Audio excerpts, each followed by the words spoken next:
गणेश यज्ञ पूजा प्रसंग से श्रद्धालुओं ने हाल शिव कथा 16 की पूर्णाहुति सिलवासा। सायली गांव में साई बाबा मंदिर के प्रांगण में शिव कथा के 6वें दिन गणेश जी से संबंधित प्रसंग। कथाकार संत श्री विजय बापू ने बड़े ही प्रभावी ढंग से गणेश जी से संबंधित कथा प्रसंग सुनाया। कैसे बाल गणेश का शिरोच्छेदन हुआ, किस प्रकार गणेश जी को गजराज मुखाकृति मिली, इन सभी बातों का विजय बापू ने बड़े विद्वतापूर्ण तरीके से वर्णन किया।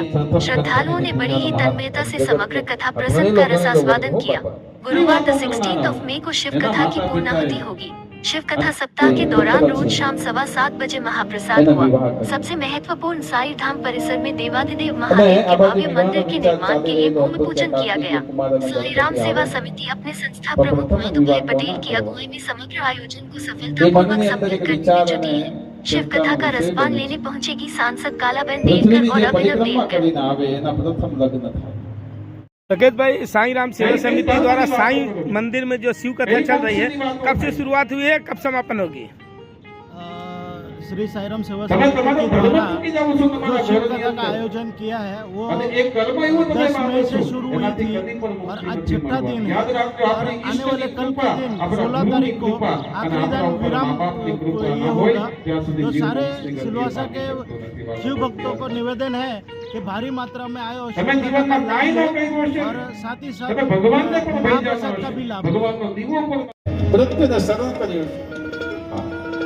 तो के आनो उपाय શું જો કોઈ આને જીવિત કરવામાં આવે તો પછી મારું ક્રોધ શાંત થશે અને પછી મને થોડો અંતરમાં આનંદ થાય। ભગવાને શિવના ગણોને આજ્ઞા કરી કે જાઓ તમે પ્રથમ જે કોઈ મરે, હા, જે કોઈ મરે એનું છીન લઈને આવો। એટલે એનું મસ્તક લેવા માટે શિવના ગણો ગયા અને આપણને ખબર છે કે હાથી મર્યો અને એનું મસ્તક લઈને આવે છે અને ગણપતિના જે ધર હતું એના સાથે એમને જોડી દીધું। મને એક ભાઈ કે બાપુ આવું બધું બને ખરું કે? મેં કે આ તો બહુ યુગો પહેલાની વાત છે, દ્વાપર યુગ, ત્રેતા યુગ, સતયુગની વાત। અત્યારે પ્લાસ્ટિક સર્જરી કરી હતા એવા કરી નાખે તેથી ન થતું। યંત્ર બધું અત્યારે કરે તો તેથી તો મંત્રનો યુગ હતો। હા, સત્યને સ્વીકારી લે અને શિવના જે મસ્તક એમ કહેવાય છે ગણપતિના મસ્તક ઉપર હાથીનું મસ્તક મૂકવામાં આવ્યું અને વાલા ભક્તો ગણેશજી સજીવન થયા। પછી તો ગણપતિને પાર્વતીનો ક્રોધ શાંત થયો। પછી તો ગણપતિને ભગવાન મહાદેવ વરદાન આપ્યું, દેવી આ તમારો પુત્ર છે ને એની પ્રથમ પૂજા થશે, એને પૂજા કરવા વગર કોઈ પણ કાર્ય કરશે તેને વ્યર્થ થશે। આપણે જ્યાં કોઈ પણ પૂજા કરે એટલે પહેલા પૂછી દેવાનું ગણપતિ પૂજા છે? જો ગણપતિ પૂજા હોય તો જ આપણી સેવા પૂજા સ્વીકારાય, ને તો નહીં। હા, અમારા ભજનીકો બેન તમે જુઓ, અમારી કથાની શરૂઆત પણ ગણપતિને આહવાન કરીને પછી જ શરૂઆત થાય।